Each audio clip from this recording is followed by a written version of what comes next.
Hi, in this Uniquely You, I want to talk about you being an employee and approaching your employer about being neurodiverse, or potentially even if you think you might be neurodiverse, and what you need to do.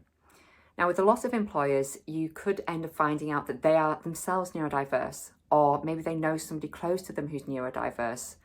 Most of us have at some point come across somebody who is in that situation, and a lot of the time it's people that we know who haven't been diagnosed as well. So if you are in that position, it can be nerve-wracking, but there's often a lot of understanding in a sense of this isn't easy.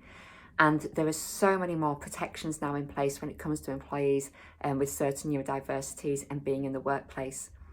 I think a really key thing that you can do for an employer, so I am an employer, I'm autistic myself, and so there wasn't an issue when I was diagnosed a couple of years ago because I knew straight away what I needed. But I do have members of my team that have other neurodiversities.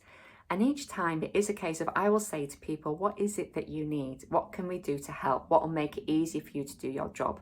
And sometimes it can be small things. It can be things like having access to a spelling and grammar facility on a website. Doesn't necessarily save data because we need to be careful of data protection and stuff like that, but something where there's a URL, nothing's saved on it, but it'll just quickly check all those aspects for you, and then you can put that into your documents if you find that a difficulty, potentially if you're dyslexic. It can be things like letting people work from home sometimes. I get very triggered by smells.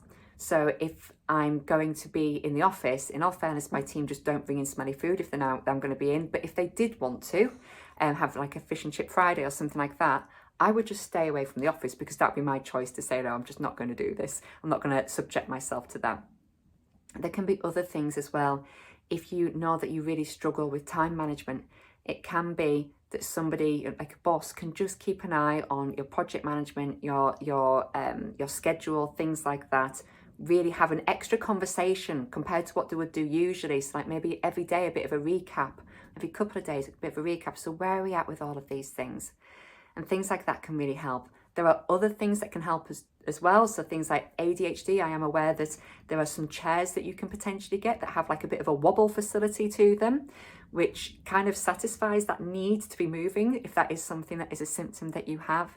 But I think if you do approach your employer, it's a really good thing to be able to say to them, you know, this is the areas, you know, I am neurodiverse, or I do feel I could be neurodiverse. These are the things that I'm not finding easy. And I think if we just make this little tweak for this and this little tweak for that, I think I'll be able to be a lot more productive and then be obviously much more there for everybody that we're supporting.